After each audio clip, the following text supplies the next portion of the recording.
Hello logofer, good evening to you all logofer. नोंथांमोननिसिम बयनिसिमबो good evening. तो लोगोफोर नोंथांमोननि थाखाय मोनसे माने गोदान भिडिअ लाना फैदों. तो बे भिडिअआनो जादों लोगोफोर दिनैनि भिडिअआ जोबोर इम्पोर्टेन्ट. बे भिडिअआ जादों नोंथांमोना नुबाय जानो हागौ जे WhatsAppफ्राव YouTubeफ्राव जे नुबाय जानो हागौ फेसबुकफ्राव. तो लोगोफोर आं दिनै बुंनो साननाया बेनो जे नोंथांमोना नुखाबायबो जानो हागौ बा नुवाखै जानो हागौ. जायफ्रा नुवाखै बिसोरनि थाखाय आरोना. तो लोगोफोर बेंगलराव आरोना जायनाखि सानै सिख्लाथ' नङा हाबा जानाय मानसिफोर आरोना जेनेबा फिसाइ गारनानै बेफोरबायदिनो गोजानाव खामानि मावनो थाहैनाय बेंगलराव. थ' बिथांमोना मा जादों बिथांमोना सासे आसामनि हारसा हौवाजों माने सोमोन्दो लाखिनो देहानि सोमोन्दो लाखिनो आरोना माने बिथांमोना देहा फालांगि खालामदों आरोना. देहा फालांगि माने नोंथांमोना बुजिखायो जे बेफोरबायदिनो फानग्राफोर आरोना. थ' बिथांमोना बेफोरबायदिनो बेलेग हारिफोरनो फानो आरोना जे जोंनि बर'फोरनो फानो जानो हागौ. थ' आं बेखौ बुंनो रोंला जे आं जा नुदों बेखौ आं बुंनो सानदों आरोना नोंथांमोननि सिगाङाव जे बे सिख्लाफोर सानैया सासे हौवाजों बेफोरबायदिनो गाज्रि सोमोन्दो दङ आरोना. थ' बे सिख्लाफोरखौ दायो हमनाय जाबाय आरो बेंगलरनि जे एस'सिएसन जायफ्रानाखि बेंगलराव माने मोनसे आयेन दादों बिथांमोना बिसोरखौ हमनाय जादों आरोना रुमनिफ्राय अन द स्पट आरोना रुमाव बेफोरबायदिनो गाज्रि भिडिअ आरोना गाज्रि खालामनाय आरोना जेन'बा भिडिअ खालामदों आरोना. नोंथांमोनाबो भिडिअखौ नुबाय जानो हागौ. थ' आं भिडिअखौथ' होनो हाया. थ' नोंथांमोना थाम्बनेलाव नुखाबाय जे सिख्लाफोरखौ सिनायखाबाय बे हिन्जावफोरा सोर.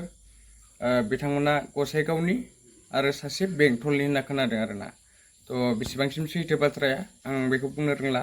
थ' नोंथांमोना मोजाङै साननानै नायदो आरोना जायफ्रानाखि सिनायो आरो कमेन्ट खालामहरो आरोना जायफ्रानाखि मिथियो आंनिफ्राय बांसिन मिथियो जे नोंथांमोना कमेन्ट खालामहरबानो जाबाय आरोना.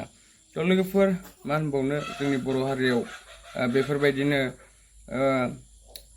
बर' हिन्जावफोरा बेफोरबायदिनो बरबाद जालांगासिनो दङ. गावनि फिसायफोरखौ बेफोरबायदिनो गारनानै थांगासिनो दङ. बेफोरबायदिनो गाज्रि देहा फालांगि खालामनाय मानाय बारा जागासिनो आरोना. जे बेंगलर मुम्बाइफ्रावथ' रावबो नुवा खोनाया. थ' बेखायनो बिथांमोना माने बेफोरबायदि गाज्रि खालामनो चान्स मोनो आरोना. थ' ओरैबायदि लोगोफोर बे हिन्जावफोरा माने ओरैबायदि साहस जे हमग्राफोरखौसो उल्था कुइसन खालामबावो आरोना. बेबायदि हिन्जावखौ मा खालामनांगौ लोगोफोर कमेन्ट खालाम आरोना. बेफोरबायदिखौ आंनि बायदिबा दोखो होनांगौ आरोना. ओरैबायदि रागा जोंखायो थिखिनिसिम दावखोखायो बेफोरबायदि हिन्जावखौ जे गथ' गोनां मा गोनां बेफोरबायदि गथ' सासे सानै गोनां बेफोरबायदि हिन्जावफ्रानो बेफोरबायदि जायोबा नङा सोर राग जोङा जानो. आरो जोंनि बर' हारिखौ फाननाय जादोंना जायाखै बेयो लोगोफोर. थ' कमेन्ट खालाम आरोना लोगोफोर. थ' नोंथांमोनाथ' सानफ्रामबो भिडिअखौ नायबाय थायो. थ' नोंथांमोना कमेन्ट मानो खालामा लोगोफोर. कमेन्ट खालामनांगौ लोगोफोर अब्लासो आं मिथिगोन माने नोंथांमोननिफ्राय माने मिथिनो हागोन आरोना नोंथांमोना मा सानदों मा सानाखै. थ' नोंथांमोना कमेन्ट खालामथारनांगौ आरोना आरो शेयार खालाम. थ' लाइक साइकखौ आं बाद हो नोंथांमोननि गोसो खालामबाबो जायो खालामाबो जायो खिन्थु कमेन्ट आरो शेयार बेयो मास्ट आरोना. साबस्क्राइबफोरखौ बाद हो लाइकफोरखौ बाद हो नोंथांमोना गोसोबा खालाम आरो गोसो गैयाबा दा खालाम बेनो आरोना. थ' लोगोफोर आं ओरैबायदि राग जोङो बेफोरबायदि हिन्जावखौ माने मा खालामबावनो नङा बुनायनि अनगा मा दंबावो बिसोरखौ नङा जेलावबोथ' हरनो हाया. बिसोरखौ दोखो बुनांगौ आरोना बेफोरबायदि देहा फालांगि खालामग्राफोरखौ. बिसोरनि थाखायनो माने जोंनि उन्दै गथ'फ्राबो सोलोंजोब्बाय आरो बेफोरबायदि भाइराल जानाय मा जानाय समाव बे दस्रा सिख्लाफ्राबो जोंबो बेफोरबायदि खालामनो हागोन नामा माथो रावखौबो बुवा साजाबो मोना. थ' बेफोराव गिनाया खम जाबाय आरोना आरो बिसोर बांसिन साहस मोनबाय आरोना. थ' लोगोफोर आं दिनै माने नोंथांमोनखौ कमेन्ट खालामजानो लुबैदों बिथांमोनखौ मा खालामनांगौ मा खालामनाङामोन मिथिङाथ' जानानै थांबाय.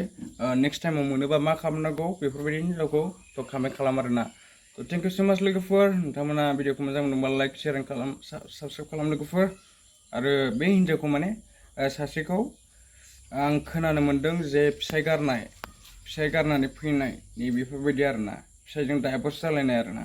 थ' लोगोफोर बिसोरनि मुङानो जादों सासेना सुसमिता ओमफ्राय सासेना रंजालि आरोना. थ' टाइटेलखौथ' आं बारा मिथिला. थ' नोंथांमोना कमेन्ट खालाम आरोना लोगोफोर बेफोरबायदि हिन्जावखौ मा खालामनांगौ लोगोफोर. थेंक इउ सो माच लोगोफोर आंनि भिडिअखौ जोबजासिम नायनायनि थाखाय आरो सानफ्रोमबो बेफोरबायदि नायबाय था आरो सापर्ट खालामबाय था जे आङो सानसे समाव माने आंबो मनेटाइज खालामनो हानाय बायदि आरोना चेनेलखौ. नोंथांमोननि थाखाय माने भिडिअ लाबोबाय थानो हानाय बायदि अराय सम। थ' थेंक इउ स' माच लोगोफोर। Bye bye, see you on next video guys.